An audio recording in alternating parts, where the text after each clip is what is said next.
Hi TNPSC மக்களே, நாம் இன்றைக்கி என்ன பார்க்க போகிறோன்னா, கடந்த 2024 குரூப் 4 எக்ஸாமில் தனி வட்டி கூட்டு வட்டி ரிலேட்டடாக கேட்ட ஒரு சில கொஸ்டின்ஸ் வித் எக்ஸ்ப்ளனேஷனோட பார்க்கலாம். வாங்க போகலாம். ஃபஸ்ட் ஒன், விக்னேஷ் 2 ஆண்டுகளுக்கு 4% வட்டி விகிதத்தில் ரூபாய் 10,000 கடனாக பெற்றார்.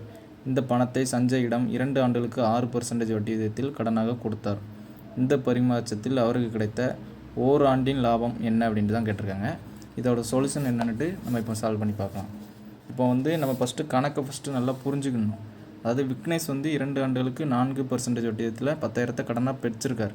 அப்போ விக்னேஷ் யார்கிட்டயோ இருந்து வாங்கிட்டு இந்த பணத்தை சஞ்சயிடம் இன்னொருத்தங்கிட்ட 2 ஆண்டுகளுக்கு அதே 6% வட்டியத்தில் கடனாக கொடுத்துருக்காங்க. அவங்க அந்த பணத்தை யூஸ் பண்ணாமல் 4% வட்டியத்தில் வாங்கிட்டு 6% வட்டியத்தில் கொடுத்துருக்காங்க. அப்போ இந்த பரிமாற்றத்தில் அவருக்கு அப்படிங்கிறது விக்னேஷ் அவங்க என்பவருக்கு அவருக்கு கிடைத்த ஒரு ஆண்டின் லாபம் என்னன்ட்டு தான் கேட்டிருக்காங்க. அப்போது இப்போ என்ன எழுதிக்கலாம்னா, ஃபஸ்ட்டு எவ்வளோ வாங்கியிருக்காருன்னா, விக்னேஷ் 2 வருஷத்துக்கு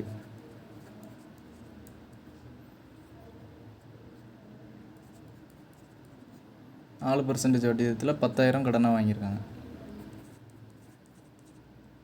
அதான் சஞ்சயிடம் அதே 2 வருடத்துக்கு கொடுத்துருக்காங்க 6% வட்டி விகிதத்தில். இப்போ என்ன கண்டுபிடிக்கிறோன்னா, ரெண்டுக்கும் உள்ள வேரியண்ட்டு, ஆனால் ஒரு வருஷத்துக்கு தான் நம்ம கண்டுபிடிக்கிறோம். இது 2 வருஷத்துக்குன்னுட்டு தான் அவங்க சொல்லியிருக்காங்க கணக்கில். ஆனால் கொஸ்டின்ஸில் கேட்டிருக்கிறது ஒரு ஆண்டுக்குன்னுட்டு கேட்டிருக்காங்க. இப்போ வாங்க போகலாம். இப்போ 10,000ங்கிறது அதோட 1%ன்னுட்டு எடுத்துக்கிட்டிங்கன்னா 10% 1000, 1% 100. அப்போ 1% 100. இப்போ ஃபஸ்ட்டு இது சம்ம தான் நம்ம டெரிவேஷன் பண்ணுறோம். இப்போ அப்போ இதில் 4% 400. 400ங்கிறது ஒரு வருஷத்துக்கு. சரிங்களா? இப்போ அது 10,000த்தில் 4%ங்கிறது 400 ரூபா வட்டி கிடைக்கிது ஒரு வருஷத்துக்கு. வட்டி கொடுக்கணும் இவங்க. அதை என்ன பண்ணியிருக்காங்கன்னா, அதே 10,000த்தை சஞ்சயிடம் கொடுத்துருக்காரு. இப்போ அவர்கிட்ட 6% வட்டிக்கு நம்ம கால்குலேட் பண்ணோம். இப்போது 10% 1000, 1% 100. அப்போ 1% 100. இது 6% சஞ்சயிட்ட கொடுத்துருக்காரு. அப்போ 6% எவ்வளோன்னா 600 ரூபா. இப்போ இந்த 2 அதாவது வாங்கி அவர் வட்டி கொடுக்க வேண்டியது 400. ஆனால் அவர் சஞ்சயிட்ட 600 வட்டியாக வாங்குறாரு. இப்போ இந்த 2க்கும் இவருக்கு செலுத்த வேண்டியதும் இவர் ஒருத்தர்கிட்ட வாங்க வேண்டியதும் சஞ்சயிட்ட வாங்க வேண்டியதுக்கும் உள்ள வித்தியாசம் கண்டுபிடிக்கணும். அப்போ 600லேருந்து 400 கழிச்சு போடுங்க. அவ்வளோதான். 200 தான் ஆன்சர். 200 ஆன்சர். தேங்க்யூ. இப்போ செகண்ட் கொஸ்டின் பார்க்கலாம். 196வது கொஸ்டினாக கேட்டிருக்காங்க. அசல் தொகை கொடுத்துட்டாங்க 10,000 ஆனது 15% ஆண்டு வட்டியில் 3 ஆண்டுகளுக்கு கிடைக்கும் கூட்டு வட்டிக்கும் தனி வட்டிக்கும் இடையான வித்தியாசம் கேட்டிருக்காங்க. அதாவது அசல் கொடுத்துட்டாங்க, அதோட பெர்சன்டேஜ் ஆஃப் வட்டி கொடுத்துட்டாங்க, எத்தனை வருஷம்னுட்டு கொடுத்துட்டாங்க. இப்போ என்ன கேட்டிருக்காங்க அப்படின்னா, கூட்டு வட்டிக்கும் தனி வட்டிக்கும் இடையான வித்தியாசம் கேட்டிருக்காங்க. அப்போ நம்ம கூட்டு வட்டி தனியாக கண்டுபிடிக்கணும், தனி வட்டி தனியாக கண்டுபிடிக்கணும். கண்டுபிடிச்சி ரெண்டையும் கழித்து போட்டோம்னாலே நம்மளுக்கு ஆன்சர் வந்துடும். வாங்க பார்க்கலாம். இப்போ கணக்கை எழுதிக்கலாம். அப்படி அசல் என்ன சொல்லிட்டாங்கன்னா,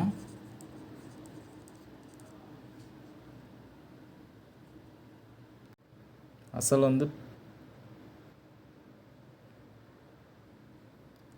என்ன சொல்லிட்டாங்கன்னா 10,000 அப்படின்னுட்டு சொல்லியிருக்காங்க. பர்சன்டேஜ் அதாவது வட்டி விகிதம் 15% சொல்லியிருக்காங்க. ஆண்டு 3 வருடம். ஃபஸ்ட்டு தனி வட்டி கண்டுபிடிக்கிறது ஈஸி தான்.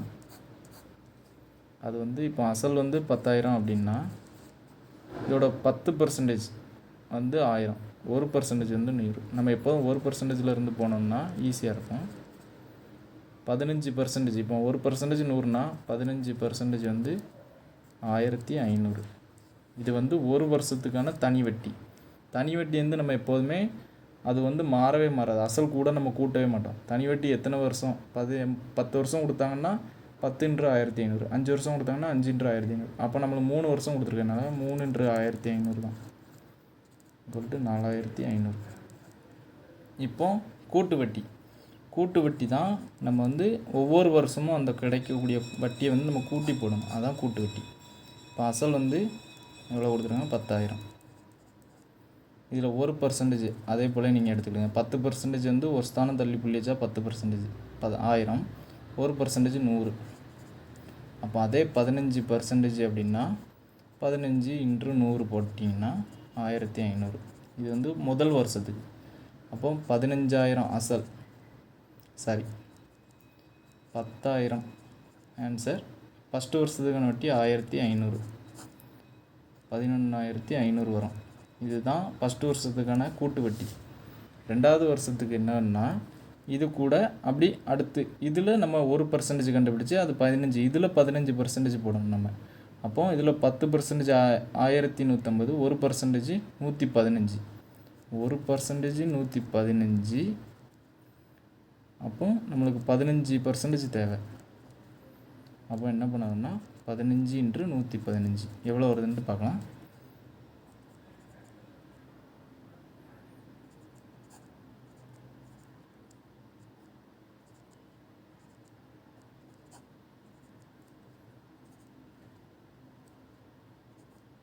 $1725. இது ரெண்டாவது வருஷத்துக்கான வட்டி மற்றும். அப்போ இது கூட நம்ம ரெண்டாவது வருஷத்துக்கான வட்டியையும் சேர்த்து கூட்டுறோம். அப்போ 11,500 + 1725.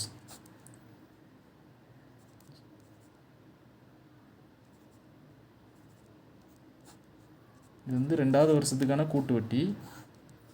மூணாவது வருஷத்துக்கான கூட்டு வட்டி வந்து இதே அசல் நம்ம எடுத்து எழுதுகிறோம். அதாவது 13,225. சரிங்களா? இதில் 1% எவ்வளோன்னா 10% ஒரு ஸ்தானம் தள்ளி புள்ளிக்கிறோம்.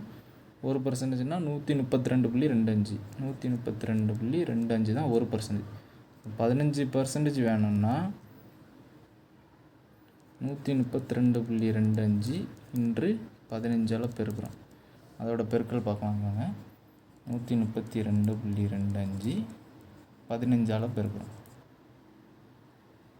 அப்படின்னா 5 25, 5 மீதி 2, 12 மீதி 1, 11 11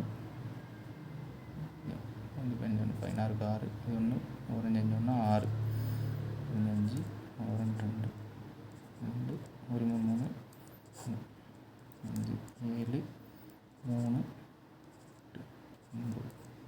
இதில் 2 ஸ்தானம் தள்ளி புள்ளி வச்சுருக்கனால 2 ஸ்தானம் தள்ளி புள்ளி வைக்கிறோம். இப்போ கிடைக்கிற ஆன்சர் வந்து 1983.75. இது நம்மளுக்கு மூணாவது வருஷம் கிடைச்ச கூட்டு வட்டியோட அமௌண்ட் 1983.75 கிடச்சிருக்கு. இப்போ வந்து நம்ம என்ன பண்ணுறோன்னா இந்த கூட்டு வட்டியோட நம்ம அசல் கூட கூட்டி தான் வச்சுருந்தோம் ஏற்கனவே. அதோட வட்டி மட்டும் நம்ம தனியாக எடுத்து எழுதுகிறோம். ஃபஸ்ட் வருஷம் 1500 கிடச்சிருக்கு, ரெண்டாவது வருஷம் 1725 கிடச்சிருக்கு, மூணாவது வருஷம் 1983.75 கிடச்சிருக்கு. இதை மட்டும் நம்ம தனியாக எழுதிக்கலாம். ஃபஸ்ட் வருஷம் எவ்வளோன்னா 1500, ரெண்டாவது வருஷம் 1725, மூணாவது வருஷம் 1983.75. இப்போ எழுதிக்கலாம், கூட்டி எழுதுங்க. 8 2 8 2 ஒரு நிமிஷம், சாரி, 5 3 8, 8 2 10, 10 17, 17 5 22 2 மீதி 2, 3 4 5. 5208.75 வந்து 3 வருஷத்துக்கான கூட்டு வட்டியோட அமௌண்ட்டு. சரிங்களா? கூட்டு வட்டியோட வட்டி மற்றும். இப்போ தனி வட்டிக்கு மட்டும் நம்ம கண்டுபிடிச்சிருக்கோம் ஏற்கனவே. 3 வருஷத்துக்கு, ஒரு வருஷத்துக்கு 1500 போட்டால் 4500. அப்போ 3 வருஷத்துக்கு தனி வட்டி மற்றும் 4500.